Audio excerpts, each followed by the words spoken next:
So in this video, I'm going to dismantle the stock gauge pod from the Ninja 250 and get rid of the speedometer and the high beams and the blinker lights.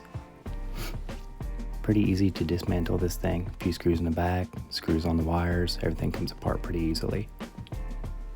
Now for this project, I really don't need the tachometer, but I'm going to use that and the temperature gauge, as well as the neutral light and the oil pressure light. Hopefully something like this.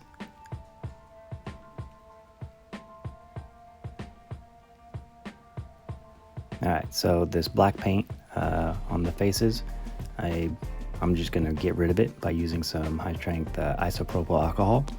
I use a 77 or 90%.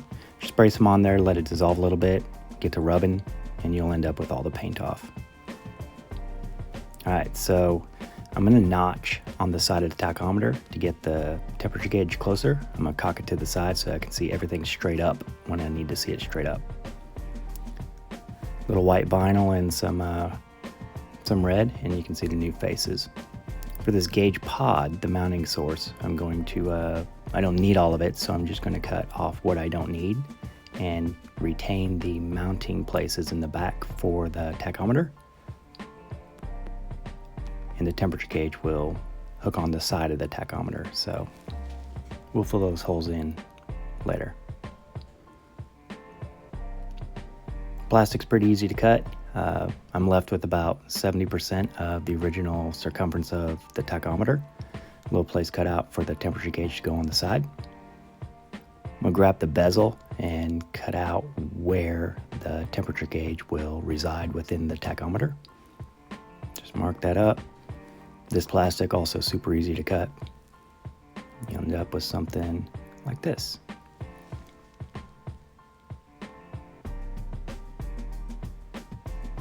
It's got alignment notches in there, pretty easy. It's hard to mess up. It doesn't matter what it looks like anyway, so it's good enough-ish. All right, so I found that hot glue works pretty well in these applications. It may seem like a silly or novice way to do things, but you'll never see a temperature up here hot enough to melt the glue. You get a high quality glue like Gorilla. It's actually glue and not just a wax, so it'll hold the stuff together, and especially since we'll be sealing everything up, it'll be just fine. So here's what it looks like with the transparent cover on the front. All right, so before we seal everything up, I want to get my wires all hooked back in. Hook them in the tachometer and into the bottom of the temperature gauge. And in order to put some strain relief on these wires, I don't need extra hardware. I'm just going to throw some hot glue in there above it. That way the wires can't be pulled out. So that's usually pretty important when you're dealing with wiring and separate components. Here I'm just drilling a couple of holes into the transparent cover.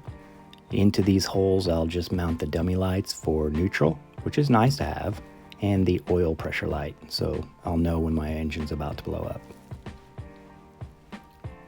Not doing anything fancy here, just sticking the lights straight up in those holes, hot gluing them in the bottom to retain them. I'll hot glue on the top as well, after I put a little red marker on the oil light and a little green marker on the neutral light. Hot glue will seal that in. You don't have to worry about it getting rubbed off. You'll know what they are. Pretty easy, pretty simple, zero cost. So in order to cover up these holes in the gauge pod mounting, I'm just going to throw some blue tape on there. Blue tape is going to work just fine. This isn't going to need to be out in the weather. I'm just going to cover up these holes so I know where I can patch things up. Do some carbon fiber on there in one of the flat spots. I'm going to grab a whole bunch of carbon fiber scraps, and we're just going to cover this whole thing up and wrap it up in carbon. Little epoxy and it should be good to go.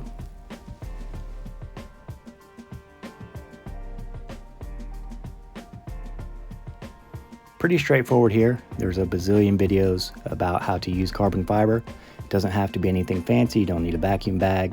Simply make sure that the fabric is fully ingesting the epoxy into the matrix, and you're good to go. Put a light coat all the way around and put the carbon over top.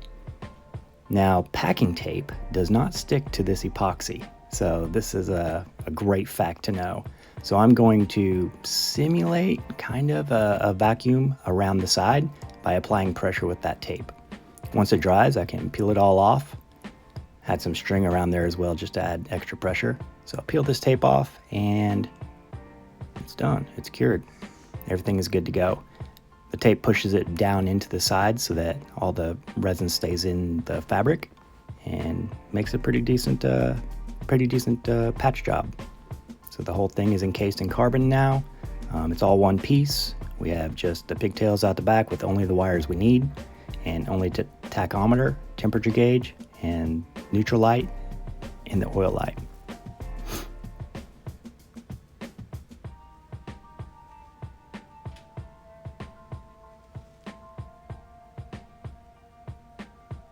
Pretty easy, pretty simple. Be easy to read while I'm on the bike, on the track. Nothing fancy. I can see the yellow. If it's in the red, I know something's going on. So I'll mount it like this so that the tachometer should be straight up and down whenever I need to be shifting. I don't really ever look at my gauges, but if I do, it'll be there. Here's where it will go on the bike.